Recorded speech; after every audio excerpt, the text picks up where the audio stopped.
السلام علیکم، میں راشد عباس ہوں اور آپ میرا یوٹیوب چینل بن راشد انفو دیکھ رہے ہیں۔ آج آپ کے ساتھ ایک بہت ہی اہم ٹاپک ڈسکس کرنے کے لیے یہ ویڈیو بنائی گئی ہے، اور یہ ٹاپک ہے فیس بک پہ ہونے والی دوستیوں کے ریلیٹڈ۔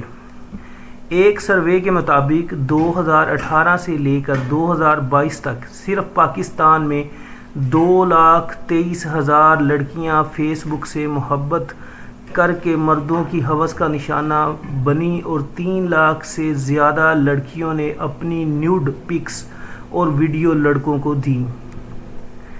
3,000 لڑکیاں ایسی ہیں جو محبت کے نام پہ ملنے گئیں، اور لڑکوں نے اللہ کی قسم، ماما کی قسم، ڈیلیٹ کر دوں گا کا ڈرامہ کر کے پورن ویڈیو بنائی، اور بعد میں ان کو اس ویڈیو کے ذریعے بلیک میل کیا۔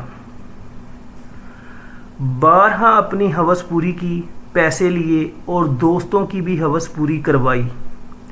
کتنی ہی لڑکیوں نے خودکشی کی، کتنی ہی لڑکوں کی ویڈیو اب بھی مختلف ویب سائٹ پہ گردش کر رہی ہے۔ کتنے ایسے کیس ہیں جو رپورٹ ہی نہیں ہوتے، اور ماں باپ اپنی عزت کے مارے اپنی بیٹیوں کو مار دیتے ہیں۔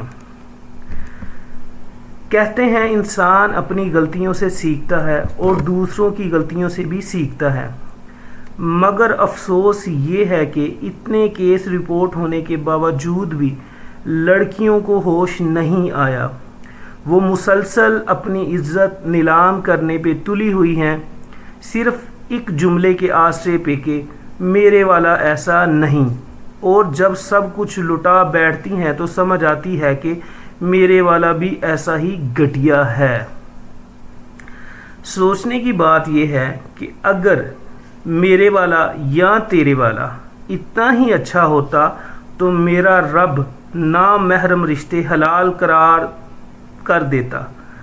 جب دیور، جیٹھ، سارے کزن، خالو، پھپھا جیسے رشتے جن کو آپ جانتی ہیں، ان کو اللہ کی پاک ذات نے آپ لڑکیوں کے لیے نامحرم قرار دے دیا، تو آپ سوشل میڈیا پہ گردش کرتے مردوں پہ کیسے بھروسہ کر سکتی ہیں؟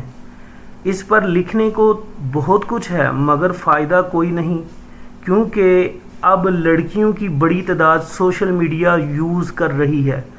آپ کو بھی حالات کی سنگینی کا اچھے سے علم ہے۔ اگر آپ کسی کو اچھا سمجھ کے دوستی یا محبت کر رہی ہیں تو یہ آپ کی ذمہ داری ہے، اور مرد کی نفسانی خواہش کا اندازہ اس بات سے لگایا جا سکتا ہے کہ اس کو 4 شادیوں تک کی بیک وقت اجازت ہے۔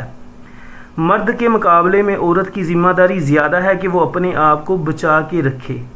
تو یاد رکھیں، چاہے سوشل میڈیا ہو یا ریئل لائف، آپ سب ہی محفوظ ہیں جب تک کہ آپ کے لہجے میں کسی نامحرم کے لیے کوئی نرمی نہ ہو۔ اپنے آپ پر احسان کرو، اپنا آپ بچا لو۔ اللہ پاک ہماری بہنوں اور بیٹیوں کی عزتوں کی حفاظت فرمائے، آمین۔